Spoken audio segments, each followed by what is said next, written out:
25வது amendment அமெரிக்கால பயன்படுத்த வேண்டிய அவசியம் என்ன வந்திருக்குது? இன்றைய ஈரான் அமெரிக்கா போர்ல யார் முன்னிலையில இருக்கிறா? அப்படிங்கிற இந்த ஒரு உண்மையான தரவுகளின் அடிப்படையில தெளிவாகவும், உணர்ச்சி இல்லாமலும் விளக்க வேண்டியது இன்றைய காலகட்டத்தினுடைய தேவையாக இருக்கிறது.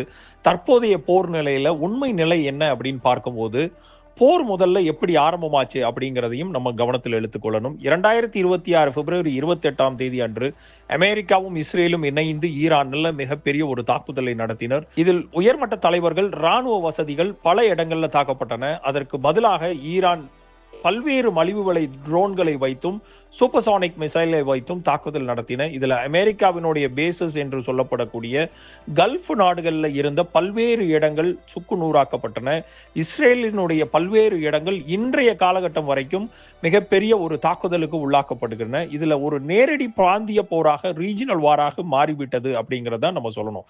இதில் யார் ஜெயிக்கிறார்கள் அப்படிங்கிற அந்த உண்மை நிலையை பார்க்கும்போது ஈரான் ஒரு ஹையர் எட்ஜில் இருக்கிறதற்குரிய ஒரு வாய்ப்புகள் தெளிவாக தெரிகிறது. அதே மாதிரி அமெரிக்கா மிகப்பெரிய ஒரு பின்னடைவை சந்திக்கிறதாகவும், இது ஒரு முழுமையான உண்மை நிலையா அப்படிங்கிறத பத்தியும் மிகப்பெரிய ஒரு பார்வை எழுந்திருக்கிறது உலக அரங்குல. இதுல ஈரானுடைய பலம் என்னன்னு அப்படின்னு பார்க்கும்போது ட்ரோன்கள், மிசைல்கள் மூலம் எதிரடியை மிக பலமாக கொடுக்கிறது அமெரிக்காவுக்கும் இஸ்ரேலுக்கும்.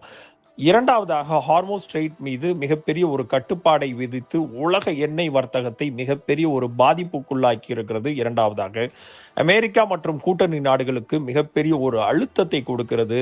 அமெரிக்காவினுடைய பலம் என்று சொல்லப்படக்கூடிய 50,000 படைகளையும் மிடில் ஈஸ்ட்ல டிப்ளாய் செய்ய வேண்டிய மிகப்பெரிய ஒரு தேவைப்பாடுகளை இன்றைக்கு ஈரான் அமெரிக்காவுக்கு விதித்து இருக்கிறது. அதே மாதிரி அட்வான்ஸ்டு ஏர் பவர் இன்டெலிஜென்ஸ் டாமினன்ஸ் வைத்திருக்கக்கூடிய அமெரிக்காவை பின்னங்கால் பிடரியில் எதிர்த்து ஓடுற லெவலுக்கு பல விமானங்களை சுட்டு வீழ்த்தி இருக்கிறது ஈரான். இந்த ரீல்ஸினுடைய முழு வீடியோ த லீடர்ஸ் தமிழ் யூடியூப் சேனலில் கண்டுகளியுங்கள்.